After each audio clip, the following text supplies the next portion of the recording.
Hello and welcome to Baselining Best Practices with Microsoft Project.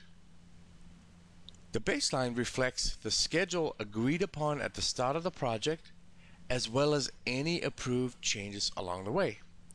It is a powerful tool for tracking variance on your project. First, we need to set the original or initial baseline, so we'll come up to the project ribbon, set baseline. Typically, this is the only time we save the baseline for the entire project. After this point, we will add to or maintain the baseline.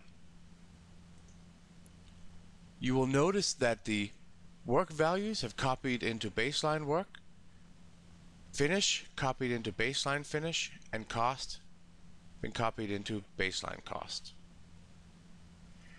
It's a good idea to take a backup of your baseline. So we'll come back up here to set baseline. And we're going to choose and set an interim plan here. So that means we copy baseline without a number. That's the one that's used by default in all of the views and reports in project. And we're going to copy into baseline 10. Now I prefer to use baseline 10 for my original. You can certainly use 1, 2, 3, and so on, whatever your preference is. So we're going to copy baseline into baseline 10 and say, okay, now we have a backup, so we can always revert back to the original baseline. Now let's say that we've started project execution and we've actually completed this first task, but it ended up taking us 44 hours instead of 40 as per the baseline. So now we have a work variance of 4 hours on this task. You will also notice that this delay has pushed tasks 3 and 4, so they're now also late by half a day. And we have a cost variance of $200. Now, if we receive a change order on this project, we can go ahead and insert the new scope of work. We'll say that we got a change here to interview customer.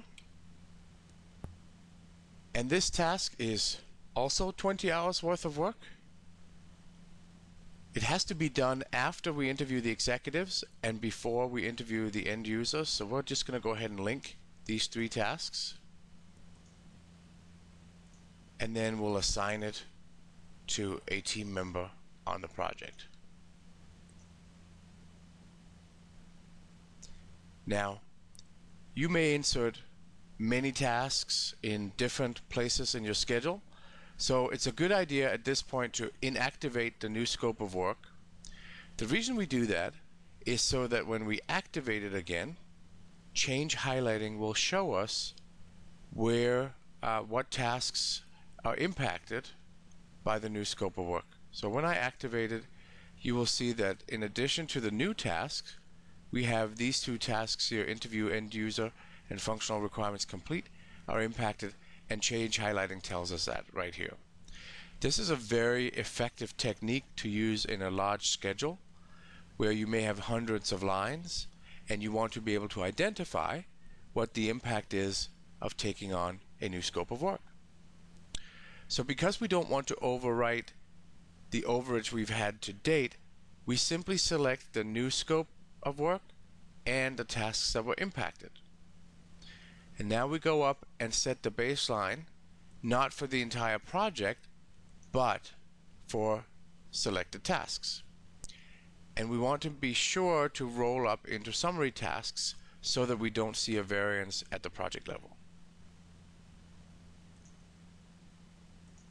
You will notice now that the 20 hours were copied into baseline and rolled up to summary. So we're still showing the 4-hour variance that we've experienced so far. We're also still showing that that task ran late and that it pushed task number 3 and that we had an overage of $200.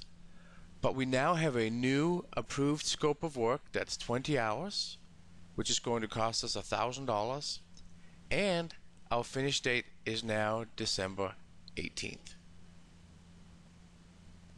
be sure to go back and save a copy again. So we can save the baseline. This time I'm going to save it into number 9. So that's my change order 1. Say OK, and now I've taken a copy of that. You will notice up here that these baseline entries are time-stamped or date-stamped, so you can see whether they've been used and what date they were used. This is a very powerful technique to help you track variance against the original or the most recently approved scope of work.